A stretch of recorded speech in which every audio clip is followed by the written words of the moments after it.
Hello guys, welcome back to my class.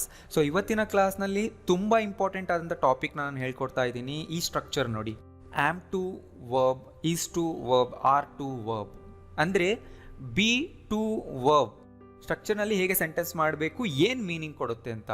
So ತುಂಬ ಜನಕ್ಕೆ ಎಕ್ಸಾಮ್ಸ್ನಲ್ಲಿ ಇದನ್ನು ಕೇಳ್ತಾರೆ. ಆ್ಯಂಡ್ ನೀವು ಟಿ ವಿ ನ್ಯೂಸ್ಗಳಲ್ಲಿ ನೋಡಿರ್ತೀರಾ, ನ್ಯೂಸ್ ಪೇಪರ್ನಲ್ಲೂ ನೋಡಿರ್ತೀರಾ, ಈ ಥರ ಸ್ಟ್ರಕ್ಚರ್ಗಳು ಅಲ್ಲಿ ಕಾಮನ್ ಇರುತ್ತೆ. ಸೊ ಇವತ್ತಿನ ಕ್ಲಾಸ್ನಲ್ಲಿ ನಾನು ಅದನ್ನೇ ಹೇಳ್ಕೊಡ್ತಾ ಇದ್ದೀನಿ. ಆ್ಯಂಡ್ ನಾವು ಲಾಸ್ಟ್ 5-6 ಕ್ಲಾಸ್ಗಳಿಂದ ಬಿ ಜೊತೆ ವರ್ಬ್ ಸ್ಟ್ರಕ್ಚರ್ಗಳನ್ನ ತುಂಬ ಕಲಿತಿದ್ದೀವಲ್ವ.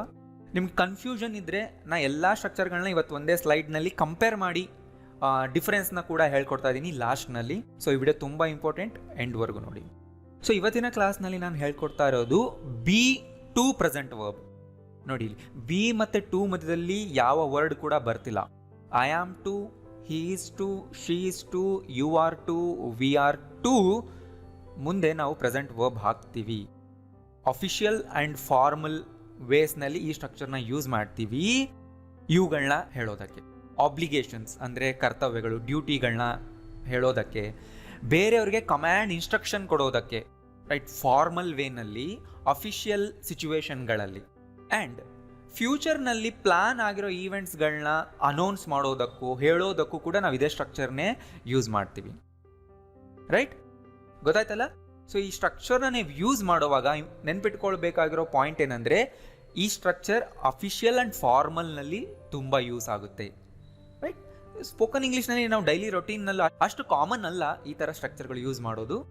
ಸೊ ಸ್ಟ್ರಕ್ಚರ್ ಈ ಥರ ಇರುತ್ತೆ. ಸಬ್ಜೆಕ್ಟ್ ಮುಂದೆ ನಾವು ಬಿ ಫಾರ್ಮ್ನ ಯೂಸ್ ಮಾಡ್ತಾ ಇದ್ದೀವಿ.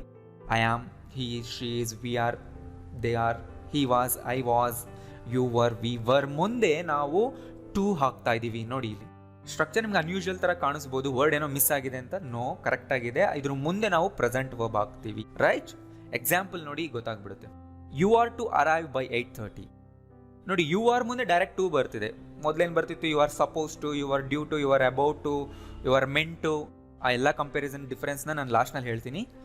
ಬಟ್ ಇಲ್ಲಿ ನೋಡಿ, ಯು ಆರ್ ಟು ಅರೈವ್ 8:30 ಅಂದರೆ ನೀವು 8:30 ಒಳಗೆ ಬರ್ತಾ ಇದ್ದೀರಾ, ಬರಬೇಕು, ಬರಲಿದ್ದೀರಿ ಅಂತ ನಾನು ಕಮ್ಯಾಂಡ್ ಕೊಡ್ತಾ ಇದ್ದೀನಿ ನಿಮಗೆ. ಇದೊಂದು ಅಫಿಷಿಯಲ್ ಸಿಚುವೇಶನ್.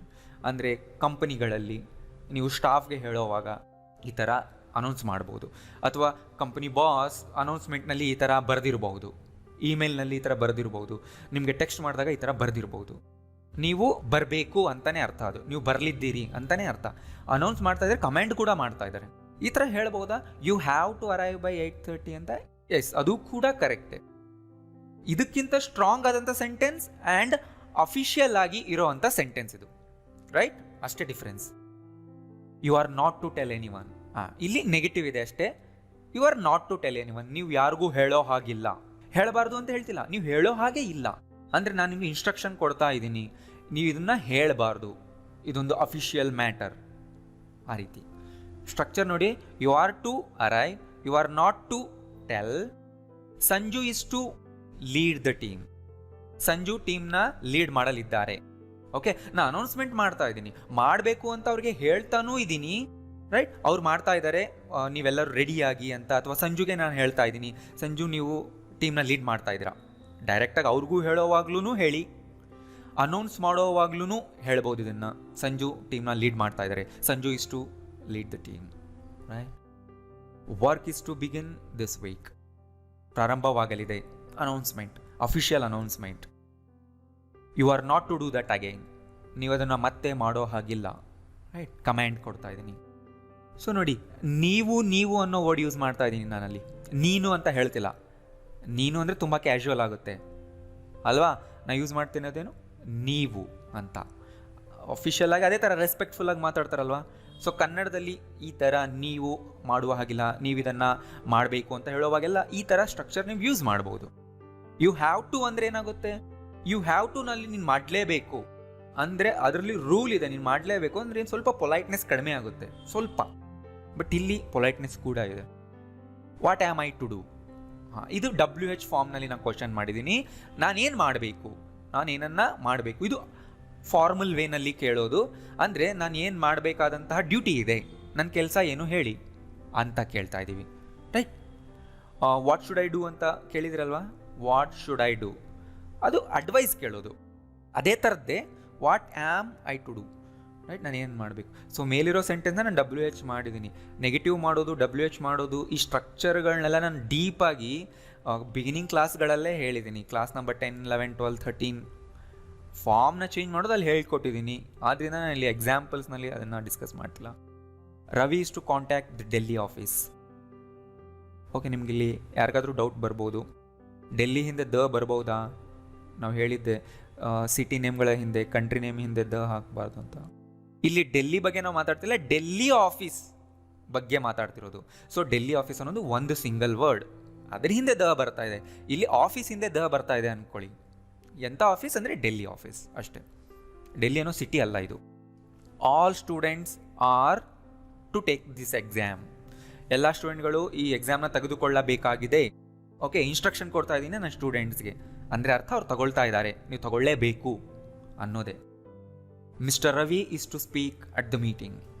ಮಿಸ್ಟರ್ ರವಿ ಮೀಟಿಂಗ್ನಲ್ಲಿ ಮಾತನಾಡಲಿದ್ದಾರೆ, ರೈಟ್, ಎಲ್ಲ ಸೆಟ್ ಆಗಿದೆ, ಅವ್ರು ಮಾತಾಡ್ತಾ ಇದ್ದಾರೆ. You want to work here with the team. ಹೊಸದಾಗಿ ಬಂದಿರೋ ಎಂಪ್ಲಾಯಿಗೆ ನಾನು ಈ ಥರ ಹೇಳ್ತಾ ಇದ್ದೀನಿ, ನೀವಿಲ್ಲಿ ಟೀಮ್ ಜೊತೆ ಕೆಲಸ ಮಾಡಬೇಕು ಅಂತ, ರೈಟ್, ಫಾರ್ಮಲ್ ಆಗಿ ಪೊಲೈಟಾಗಿ ಹೇಳೋದು. ಆ್ಯಂಡ್ ನೋಡಿ, ನೀವು ಅನ್ನೋ ವರ್ಡ್ ಯೂಸ್ ಮಾಡಿದ್ದೀನಿ ನಾನು ಎಲ್ಲ ಕಡೆ. ಆ್ಯಂಡ್ ಪ್ರೆಸೆಂಟ್ನಲ್ಲೂ ಈ ಥರ ಹೇಳಿ, ಫ್ಯೂಚರ್ನಲ್ಲೂ ಹೇಳಿ. ಗೊತ್ತಾಗ್ತಿಲ್ಲ, ಫ್ಯೂಚರ್ಗೆ ವಿಲ್ ಬಿ ಹಾಕಬೇಕಾಗಿಲ್ಲ. ಇಲ್ಲಿ ಪ್ರೆಸೆಂಟ್ನಲ್ಲಿ ಹೇಳಬೇಕಂದ್ರೂ ಅಪ್ಲೈ ಆಗುತ್ತೆ, ಫ್ಯೂಚರ್ನಲ್ಲಿ ಹೇಳಬೇಕಂದ್ರೂ ಅಪ್ಲೈ ಆಗುತ್ತೆ, ಎರಡಕ್ಕೂ ಕರೆಕ್ಟ್. ಪಾಸ್ಟ್ ಹೇಳಬೇಕಂದ್ರೆ ವಾಸ್ ಹಾಕಿ ಅಷ್ಟೇ. ಸೊ ಈ ಸ್ಟ್ರಕ್ಚರ್ನ ನಾವು ಎಲ್ಲಿ ಯೂಸ್ ಮಾಡಬೇಕು? ಫಾರ್ಮಲ್ ಫ್ಯೂಚರ್ ಈವೆಂಟ್ಸ್, ಫಾರ್ಮಲ್ ಡಿಸಿಷನ್ನಲ್ಲಿ, ಅಂದರೆ ನಾನು ಇದನ್ನು ಮಾಡಲಿದ್ದೇನೆ, ಅವ್ರು ಇದನ್ನು ಮಾಡಲಿದ್ದಾರೆ ಅಂತ ಹೇಳೋ ಕಡೆ. Making decisions at a business meeting.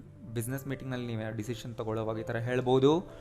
And news ಹೆಡ್ಲೈನ್ಗಳಲ್ಲಿ ಕೂಡ ಈ ಥರ ಬರುತ್ತೆ. ಏನಾದರೂ ಒಂದು ಈವೆಂಟ್ಗಳು ಪ್ಲಾನ್ ಆಗಿದೆ ಅಂತ ಹೇಳೋ ಕಡೆ. ಎಕ್ಸಾಂಪಲ್ ನಾನು ಹೇಳ್ತೀನಿ ನೋಡಿ ಆಮೇಲೆ. You want to report to the head office by 8 o'clock. ನೀವು ಹೆಡ್ ಆಫೀಸ್ಗೆ ರಿಪೋರ್ಟ್ ಆಗಬೇಕು. ರಿಪೋರ್ಟ್ ಆಗಬೇಕು ಅಂದರೆ ಅಲ್ಲಿ ಪ್ರೆಸೆಂಟ್ ಆಗಬೇಕು. ಡ್ಯೂಟಿಗೆ ಒಂದು ಜಾಗದಲ್ಲಿ ಅಫಿಷಿಯಲ್ ಆಗಿ ಪ್ರೆಸೆಂಟ್ ಆಗಬೇಕು ಅನ್ನೋದನ್ನು ರಿಪೋರ್ಟ್ ಅನ್ನೋ ವರ್ಡಿಂದ ಹೇಳ್ತೀವಿ, right. You have to report ಅಂತಲೂ ಹೇಳ್ಬೋದು. ಯು ಆರ್ ಟು ರಿಪೋರ್ಟ್ ಅಂದರೆ ನೀನು ಅಲ್ಲಿಗೆ ಹಾಜರಾಗಬೇಕು ಅಂತ, ಕೆಲಸಕ್ಕೆ ಹಾಜರಾಗಬೇಕು ಅನ್ನೋದನ್ನು ನಾವು ರಿಪೋರ್ಟ್ ಮಾಡೋದು ಅಂತ ಕೂಡ ಹೇಳ್ತೀವಿ. ಅಂದರೆ ವರದಿ ಸಲ್ಲಿಸ್ಬೇಕಂತಾನೆ ಅಲ್ಲ ಅದರ ಅರ್ಥ. ಒಂದು ಕಡೆ ಅಫಿಷಿಯಲ್ ಆಗಿ ಒಂದು ಡ್ಯೂಟಿಗೆ ಪ್ರೆಸೆಂಟ್ ಆಗೋದಕ್ಕೂ ನಾವು ಈ ಥರ ಹೇಳ್ತೀವಿ. She is not to be late. Okay, ಅವ್ರು ಮತ್ತೆ ಲೇಟ್ ಆಗಬಾರ್ದು. ಓಕೆನಾ, ಹೇಳ್ತಾ ಇದ್ದೀನಿ ನಾನಿಲ್ಲಿ. Seema is to speak to the representative. We are to receive a pay rise in May. ನೋಡಿ, ಪೇ ರೈಸ್ ನೌನ್ ಥರ ಯೂಸ್ ಆಗಿದೆ ಇಲ್ಲಿ, ರೈಟ್. ಇದೆಲ್ಲ ಅಫಿಷಿಯಲ್ ಅನೌನ್ಸ್ಮೆಂಟ್ಗಳು. ಗೊತ್ತಾಗ್ತಿಲ್ಲ, ನಾವು ಅದನ್ನು ಪಡೆಯಲಿದ್ದೇವೆ. Kiran was to have the meeting with the clients. Past ಬಂತಲ್ವಾ, ಕಿರಣ್ ಕ್ಲೈಂಟ್ ಜೊತೆ ಮೀಟಿಂಗ್ ಮಾಡಬೇಕಿತ್ತು. ಓಕೆ, ಸೊ ಇದರ ಅರ್ಥ ಏನು? ಮಾಡಿದ್ರಾ ಮಾಡಲಿಲ್ವಾ? ಎರಡೂ ಸಿಚುವೇಶನಲ್ಲೂ ಹೇಳ್ಬೋದು. ಫಾರ್ ಎಕ್ಸಾಂಪಲ್, ನಿನ್ನೆ ಯಾಕೆ ಕಿರಣ್ ಲೇಟ್ ಆಯಿತು ಆಫೀಸ್ನಲ್ಲಿ? ಯಾಕೆಂದರೆ ನಿನ್ನೆ ಅವರು ಕ್ಲೈಂಟ್ ಜೊತೆ ಮೀಟಿಂಗ್ ಮಾಡಬೇಕಾಗಿತ್ತು, ಅದಕ್ಕೆ ಲೇಟ್ ಆಯಿತು. ಅಂದರೆ ಮಾಡಿದ್ರು. ಸೊ ಅವಾಗ ಹೇಳಿ Kiran was to have the meeting with the clients ಅಂತ, ರೈಟ್. ನಿನ್ನೆ ಕಿರಣ್ ಕ್ಲೈಂಟ್ ಜೊತೆ ಮೀಟಿಂಗ್ ಮಾಡಬೇಕಾಗಿತ್ತು, ಆದರೆ ಕ್ಯಾನ್ಸಲ್ ಆಯಿತು ಅನ್ನೋವಾಗಲೂ ಇದೇ ಸೆಂಟೆನ್ಸ್ ಹೇಳ್ಬೋದು, Kiran was to have the meeting with the clients ಅಂತ. ಸೊ ಇಲ್ಲಿ ನೀವು ಹೇಳ್ಬೋದು ಸಪೋಸ್ ಟು ಹಾಕ್ಬೋದಾ? ನಾವು ಯಾವಾಗ ಹೇಳ್ತೀವಿ ಅದು ನಾವು ಆ ಥರ ಆಗಬೇಕು ಅಂತ ನಿರೀಕ್ಷೆ ಮಾಡ್ತಿರ್ತೀವಿ, ಅವಾಗ ಹೇಳಬೇಕು. ಆರ್ ಅದನ್ನು ಅವ್ರು ಮಾಡಬೇಕು ಅಂತ ನಾವು ಎಕ್ಸ್ಪೆಕ್ಟ್ ಮಾಡ್ತಿರ್ತೀವಿ, ಅವಾಗ ಹೇಳಬೇಕು. ಇದೇನು ಅಫಿಷಿಯಲ್ ಎಂಗೇಜ್ಮೆಂಟ್ಗಳು, ರೈಟ್. ಅವರು ಅದಕ್ಕೆ ಎಂಗೇಜ್ ಆಗಿದ್ರು, ಮಾಡಬೇಕಾಗಿತ್ತು ಅನ್ನೋದು ಹೇಳ್ತಾ ಇದ್ದೀವಿ. ಸೊ ಲಾಸ್ಟ್ ಸ್ಲೈಡ್ನಲ್ಲಿ ನಾನು ಅದನ್ನು ಕೂಡ ಹೇಳ್ಕೊಡ್ತೀನಿ, ಜಸ್ಟ್ ವೆಯ್ಟ್ ಮಾಡಿ. He was to begin his work last Monday. ಅವರು ಆ ಕೆಲಸನ ಲಾಸ್ಟ್ ಮಂಡೇ ಪ್ರಾರಂಭಿಸಬೇಕಾಗಿತ್ತು. ಹೇಳಿದ್ನಲ್ಲ, ಮಾಡಿದ್ರು ಹೇಳಿ, ಮಾಡಲಿಲ್ಲ ಅಂದಾಗಲೂ ಹೇಳಿ, ಎರಡಕ್ಕೂ ನೋಡಿ, ಎರಡೂ ಕಾಂಟೆಕ್ಸ್ನಲ್ಲೂ ಹಾಕಿ ನೋಡಿ, ಸೂಟಬಲ್ ಇರುತ್ತೆ. The programme was to take place in February. Take place ಅಂದರೆ ಆಗ ಅದು ಆಗಬೇಕಾಗಿತ್ತು, ನಡಿಬೇಕಾಗಿತ್ತು, ಟೇಕ್ ಪ್ಲೇಸ್ ಅಂತೀವಿ. You are not to leave the office before 6. ನೀನು ಅಂತ ಹೇಳ್ತಿಲ್ಲ, ನೀವು 6 ಗಂಟೆಗಿಂತ ಮೊದಲೇ ಆಫೀಸ್ ಬಿಡುವ ಹಾಗಿಲ್ಲ, ರೈಟ್. ನಾನು ನಿಮಗೆ ಕಮೆಂಡ್ ಮಾಡ್ತಾ ಇದ್ದೀನಿ. ಓಕೆ, ಇಲ್ಲಿ ನೋಡಿ, ಸಮ್ ನ್ಯೂಸ್ ಹೆಡ್ಲೈನ್ಸಲ್ಲಿ ನೀವು ಈ ಥರ ನೋಡಿರ್ತೀರ.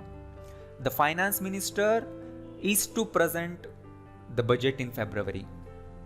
ನೋಡಿ, the finance minister is to present, is going to present ಅಲ್ಲ, ಅದು ತುಂಬ ಕ್ಯಾಶುವಲ್ ಆಗಿ ಹೋಗುತ್ತೆ.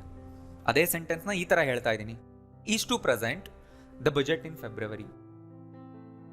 ಅಂದರೆ ಫ್ಯೂಚರ್ನಲ್ಲಿ ಮಾಡಲಿದ್ದಾರೆ, ಎಲ್ಲ ಸೆಟ್ ಆಗೋಗಿದೆ, ರೈಟ್. ಈವೆಂಟ್ ಆಲ್ರೆಡಿ ಪ್ಲಾನ್ ಆಗಿದೆ, ಡಿಸೈಡ್ ಆಗಿದೆ, ಅವರು ಬಜೆಟ್ನ ಪ್ರೆಸೆಂಟ್ ಮಾಡಲಿದ್ದಾರೆ, ಮಂಡನೆ ಮಾಡಲಿದ್ದಾರೆ. ಸೊ ಇದನ್ನು ಇನ್ನೊಂದು ರೀತಿಯೂ ಹೇಳ್ಬೋದು, the finance minister is set to present the budget, right.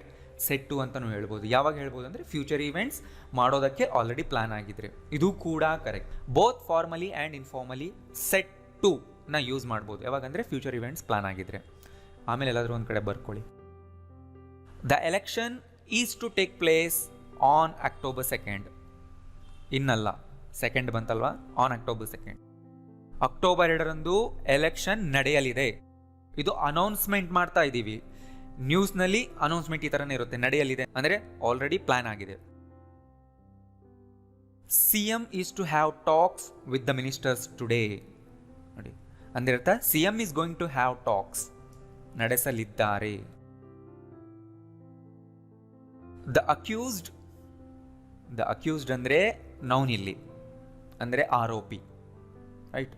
Accused is to appear in court tomorrow, right. ಎಲ್ಲ ಸೆಟ್ ಆಗಿದೆ, ಅವನು ನಾಳೆ ಹಾಜರಾಗ್ತಾ ಇದ್ದಾನೆ. The US president is to visit India next month. ಈ ಇವೆಂಟ್ ಕೂಡ ಪ್ಲಾನ್ ಆಗಿದೆ ನೋಡಿ, ನೆಕ್ಸ್ಟ್ ಮಂತ್ ಭಾರತಕ್ಕೆ ಭೇಟಿ ನೀಡಲಿದ್ದಾರೆ.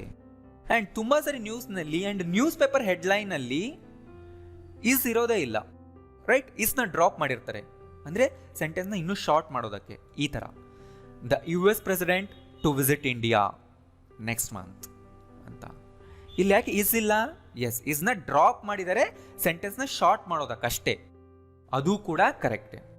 ತುಂಬ ಸರಿ ಸೆಂಟೆನ್ಸ್ಗಳನ್ನ ಶಾರ್ಟ್ ಇಟ್ಟಿರ್ತಾರೆ, ಗೊತ್ತಾಗ್ತಿದಿಲ್ವಾ? ನಾನು ಮುಂದೆ ಹೇಳ್ಕೊಡ್ತೀನಿ ನ್ಯೂಸ್ ಪೇಪರ್ನ ಹೇಗೆ ಅರ್ಥ ಮಾಡ್ಕೋಬೇಕಂತ. ನಾನು ಎಲ್ಲ ವೀಡಿಯೋಸ್ ನೀವು ನೋಡ್ತಾ ಇರಿ. ಟೆನ್ಸ್ಗಳನ್ನ ನಾನು ಸ್ಟಾರ್ಟ್ ಮಾಡ್ತಾ ಇದ್ದೀನಿ ಈ ವೀಕ್ನಲ್ಲಿ. ಆ್ಯಂಡ್ ಅದಾದಮೇಲೆ ನ್ಯೂಸ್ ಪೇಪರ್ ಬಗ್ಗೆನೂ ನಾನು ಕ್ಲಾಸಸ್ ಮಾಡ್ತೀನಿ. ಸೊ ಇಲ್ಲಿ ಏನು ಹೇಳ್ತಾ ಇದ್ದೀನಿ ಅಂದರೆ, ಈ ಎಲ್ಲ ಸೆಂಟೆನ್ಸ್ಗಳಲ್ಲೂ, ಇಲ್ಲಿ ಸ್ಕ್ರೀನ್ ಮೇಲೆ ಕಾಣಿಸ್ತಿರೋ ಎಲ್ಲ ಸೆಂಟೆನ್ಸ್ಗಳಲ್ಲೂ ನೀವು ಇಸ್ನ ಡ್ರಾಪ್ ಮಾಡಬಹುದು. ಯಾವಾಗ ಅಂದರೆ ನ್ಯೂಸ್ ಹೆಡ್ಲೈನ್ಗಳಲ್ಲಿ ಮಾತ್ರ ಆ ಥರ ನಿಮಗೆ ನೋಡೋದಕ್ಕೆ ಸಿಗುತ್ತೆ, ಗೊತ್ತಾಯ್ತಲ್ವಾ? ಸೊ ಕನ್ಫ್ಯೂಷನ್ ಇದ್ದರೆ ಇನ್ನೊಂದ್ಸರಿ ನೋಡಿ. ಆ್ಯಂಡ್ ಈಗ ನಾನು ಲಾಸ್ಟ್ ನಾವು 6 ಕ್ಲಾಸ್ಗಳಲ್ಲಿ ಏನೇನು ಕಲ್ತ್ವಿ ಎಲ್ಲ ಸ್ಟ್ರಕ್ಚರ್ಗಳನ್ನ ನಾನು ಕಂಪೇರ್ ಮಾಡಿ ಹೇಳ್ತಾ ಇದ್ದೀನಿ. ಇಲ್ಲಿ ನೋಡಿ, he suppose to work there, ಅವನಲ್ಲಿ ಕೆಲಸ ಮಾಡಬೇಕು, ಮತ್ತೇನೂ ಅಲ್ಲ. ಅವನಲ್ಲಿ ಹೋಗಿರೋದು ಯಾಕೆ? ಕೆಲಸ ಮಾಡೋದಕ್ಕಲ್ವಾ? So he suppose to work there ಅಲ್ವಾ? That is what is expected from him, right. He is able to work there, ಅವನಿಗೆ ಅಲ್ಲಿ ಕೆಲಸ ಮಾಡೋ ಸಾಮರ್ಥ್ಯ ಇದೆ. He is able. He is about to start his work there. So about to ಯಾವಾಗ ಹೇಳ್ತೀವಿ ಅಂದರೆ ಇಮ್ಮಿಡಿಯೇಟ್ ಆಗಿ ಮಾಡೋ ಥರ ಇದ್ರೆ, ಇನ್ನು ನೆಕ್ಸ್ಟ್ ಮೂಮೆಂಟ್ನಲ್ಲೇ ನಾವು ಅದನ್ನು ಮಾಡಲಿದ್ದೇವೆ. ಅವನೀಗ ಅಲ್ಲಿ ಕೆಲಸ ಸ್ಟಾರ್ಟ್ ಮಾಡಲಿದ್ದಾನೆ, ರೈಟ್. ಆ್ಯಂಡ್ ಈ ವಿಡಿಯೋದಲ್ಲಿ ನಾನು ಇನ್ನೊಂದು ವಿಷಯ ಹೇಳಿದೆ, ಇಲ್ಲಿ ಟೈಮ್ನ ಮೆನ್ಷನ್ ಮಾಡಬಾರ್ದು. He is about to start his work in 5 minutes, tomorrow, no, ಆ ಥರ ಏನೂ ಹಾಕಬಾರ್ದು. He is likely to work there, ಅವನಲ್ಲಿ ಕೆಲಸ ಮಾಡೋ ಸಾಧ್ಯತೆ ಇದೆ. ನಾಟ್ 100%, ಮೇ ಬಿ 90%, 95%, 99% ಸಾಧ್ಯತೆ ಇದೆ, ರೈಟ್. ಆ್ಯಂಡ್ ಇದಕ್ಕೆ ಎವಿಡೆನ್ಸ್ ಇರಬೇಕು, ನೀವು ಸುಮ್ಮನೆ ಹಾಗೆ ಹೇಳಬಾರ್ದು. He is due to start his work tomorrow. ಹಾಂ, ಡ್ಯೂ ಟು ಯಾವಾಗ ಹೇಳ್ತೀವಿ ನೆನಪಿದೆ ಅಲ್ವಾ? ಒಂದು ಕೆಲಸ ಒಂದು ಟೈಮ್ಗೆ ಆಗಲಿದೆ, ಶೆಡ್ಯೂಲ್ ಆಗೋಗಿದೆ, ಅದಾವಾಗ ನಡೆಯಲಿದೆ ಅಂತ ಹೇಳೋ ಕಡೆ ಇಲ್ಲಿ ಟೈಮ್ ಎಕ್ಸ್ಪ್ರೆಷನ್ ಬರುತ್ತೆ ತುಂಬ ಸರಿ. ಹೇಳಿದ್ದೆ ನೆನಪಿದೆಲ್ಲ? He is due to start his work tomorrow, ನಾಳೆ ಅವನು ಸ್ಟಾರ್ಟ್ ಮಾಡುವನು ಅಂದರೆ ನಾಳೆಗೆ ಆ ಕೆಲಸ ಶೆಡ್ಯೂಲ್ ಆಗಿದೆ, ರೈಟ್. ಡ್ಯೂ ಇದ್ದಾನೆ, ಅವನು ಏನು ಮಾಡಲು ಡ್ಯೂ ಇದ್ದಾನೆ? ನಾಳೆ ಕೆಲಸ ಸ್ಟಾರ್ಟ್ ಮಾಡಲು, right. Next, he is meant to work there. Meant ಅಂದರೆ ಯಾವಾಗ? ಯಾರು ಯಾವ ಕೆಲಸಕ್ಕೋಸ್ಕರ ಇದ್ದಾರೆ, ರೈಟ್. ಅವರಿರುವ ಉದ್ದೇಶ ಏನು ಅಂತ ಹೇಳೋ ಕಡೆ ಅವನಿರೋದೇ ಅಲ್ಲಿ ಕೆಲಸ ಮಾಡಲು. ಅಂದರೆ ಅರ್ಥ, ಅವನಿಗೆ ಎಬಿಲಿಟಿಗೆ ತಕ್ಕಂಥ ಕೆಲಸ ಅದು, ಅವನಿಗೆ ಎಲ್ಲ ಸ್ಕಿಲ್ಸ್ ಇದೆ, ಅವನ ಹತ್ರ ಎಕ್ಸ್ಪರ್ಟೀಸ್ ಇದೆ. ಅವ್ನು ಬೇರೆ ಯಾವುದನ್ನು ಮಾಡಬಾರ್ದು, ಅವನು ಅದನ್ನೇ ಮಾಡಬೇಕು. ಅವನಿರುವ ಉದ್ದೇಶನೇ ಅದು ಆ ಕೆಲಸ ಮಾಡೋದಕ್ಕೆ. ಒಂದು ರೀತಿ ಕಾಂಪ್ಲಿಮೆಂಟ್ ಆಗೂ ಹೇಳ್ಬೋದು ಇದನ್ನು. He is to work there, right. ಇವತ್ತು ನಾವು ಕಲ್ತಿದ್ದಿದ್ದನ್ನೇ ಅಲ್ವಾ? ನೋಡಿ, ಇಸ್ ಆ್ಯಂಡ್ ಟು ಮಧ್ಯದಲ್ಲಿ ಏನೂ ಬರ್ತಾ ಇಲ್ಲ ಇವತ್ತು ಕಲ್ತಿರೋ ಸ್ಟ್ರಕ್ಚರ್ನಲ್ಲಿ. ಹಿ ಈಸ್ ಟು ವರ್ಕ್, ತುಂಬ ಜನ ತಪ್ಪಿರೋ ಅನ್ಕೊಂಡ್ಬಿಡ್ತಾರೆ. ನೋ, ಇದು correct. He is to work there ಅಂದರೆ ಅವನಲ್ಲಿ ಕೆಲಸ ಮಾಡಲಿದ್ದಾನೆ. ಫಾರ್ಮಲ್ ಆಗಿ, ಅಫಿಷಿಯಲ್ ಆಗಿ ನಾವು ಇದನ್ನು ಹೇಳ್ತಾ ಇರೋದು, ಅವನ ಡ್ಯೂಟಿನ ಹೇಳ್ತಾ ಇರೋದು, ರೈಟ್. ಗೊತ್ತಾಯ್ತಲ್ಲ? ಸೊ ನೀವೇನಾದರೂ ಹೊಸಬ್ರಾಗಿದ್ದರೆ, ಯಾವ ಕ್ಲಾಸ್ನು ನೋಡಿಲ್ಲ, ಯಾವುದಾದ್ರೂ ಕ್ಲಾಸ್ ಮಿಸ್ ಆಗಿದ್ರೆ ಅಂದರೆ ನಾನು ಇಲ್ಲಿ ಲಿಂಕ್ ಕೊಡ್ತಾ ಇದ್ದೀನಿ, ಕ್ಲಿಕ್ ಮಾಡಿ ಎಲ್ಲ ಕ್ಲಾಸ್ಗಳನ್ನ ಇನ್ನೊಂದು ಸರಿ ನೋಡಿ. ಸೊ ನೀವು ನೋಡಿ ಮರ್ತೋಗಿದ್ರೂ ಕೂಡ ಹೋಗಿ ನೋಡಿ. ಸೊ ಈ ವಿಡಿಯೋ ಇಷ್ಟ ಆಗಿದ್ರೆ, ನೀವೇನಾದರೂ ಕಲ್ತಿದ್ದೀರಾ ಅಂತ ಅಂದ್ಕೊಳ್ತಾ ಇದ್ದರೆ ಈ ವಿಡಿಯೋಗೆ ಲೈಕ್ ಮಾಡಿ, ಎಲ್ಲರಿಗೂ ಶೇರ್ ಮಾಡಿ. Thank you.